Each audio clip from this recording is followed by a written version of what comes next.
You're watching KWWL. We've got you covered. This is the news at 5. Now at 5, KWWL sits down with a one-on-one interview with Democratic presidential candidate Hillary Clinton. And the families mourn for the shootings in Chattanooga. State and local leaders ask what can be done to prevent such attacks in the future. Good evening. Thanks for joining us. I'm Justin Andrews. Federal investigators continue to investigate the military center attacks in Chattanooga. Meanwhile, family members are preparing for funerals as state and local leaders ask what can be done to prevent against that kind of attack in the future. Brian Moore has a story from Washington. Now, those states includes Arkansas, Florida, Indiana, Louisiana, Oklahoma, and Texas. And we all know Iowa is known for what it grows. That's why homegrown energy is a big topic on the campaign trail in our state. Secretary Clinton spent time in Iowa the past few days, and KWWL's Jerry Gallagher sat down with her for a one-on-one interview about Iowa issues. One topic right now, the future of ethanol.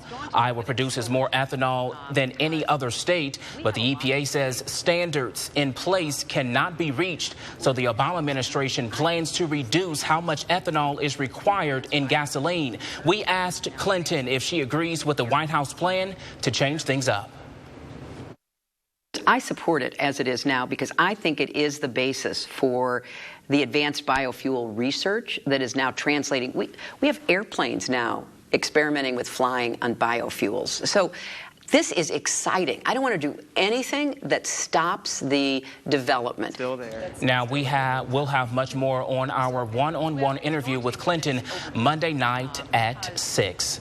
A lot more comfortable outside today. Let's check in with Storm Track 7 meteorologist Kyle Keel for the first check of the forecast. And like I said, Kyle, a lot less humid today than it was yesterday. Yeah, that's right. We're catching a break from the high heat and the high humidity. So much, Kyle. RAGBRAI is off to a tough start already. 2 riders taken to the hospital after being struck by a car in a hit and run. Police say it happened at the intersection of North Hamilton Boulevard and West 7th Street in Sioux City. The driver, 36-year-old Charisse Chavez, has since been arrested and charged with operating while intoxicated and failure to obey a police officer. Police say Chavez struck a tandem bike, injuring both people on it. Bruce Blair suffered a serious leg injury, while Barbara Blair suffered minor injuries in the crash. Both of their injuries are believed to be non-life-threatening.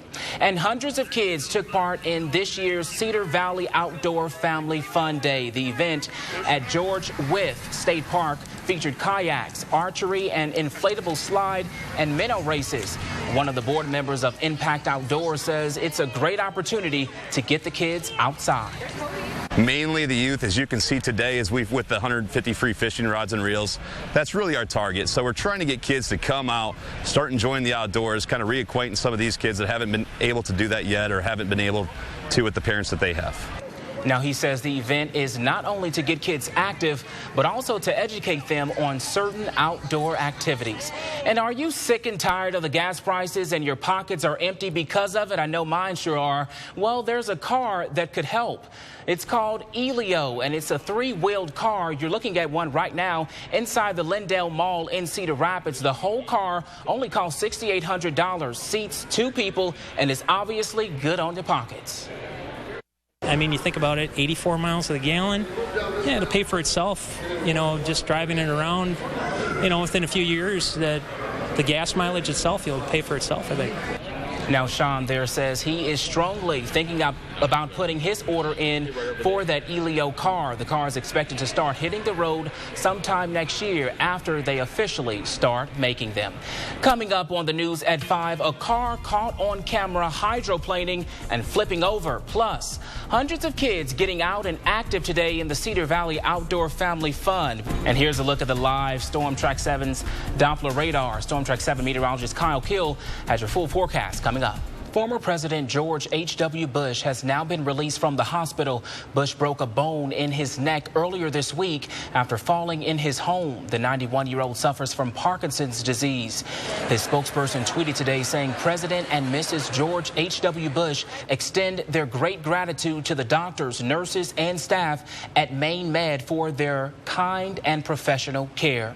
And a news photographer out covering storms catches a car hydroplaning, getting off the road and flipping over. You can see right from this video the car approaching here when it splashes through a huge puddle in North Carolina. It would eventually roll into a ditch and flip on its top. All three people inside were able to climb out. The extent of their injuries are not known at this time. Thanks so much, Mark. Except for the shark. Okay, yeah, you're right. You're right. All right. Okay, I missed the whole point. Yeah. Ride riders now in Storm Lake after completing the first trek in Sioux City. Joining us live with more details on the ride is Tiffany Lane. Tiffany? Justin, it has been such a fun day. Still not too bad, though. Nah, it's summer. Okay. Thanks so much for joining us right now. Be sure you join us again coming up tonight at 10 o'clock.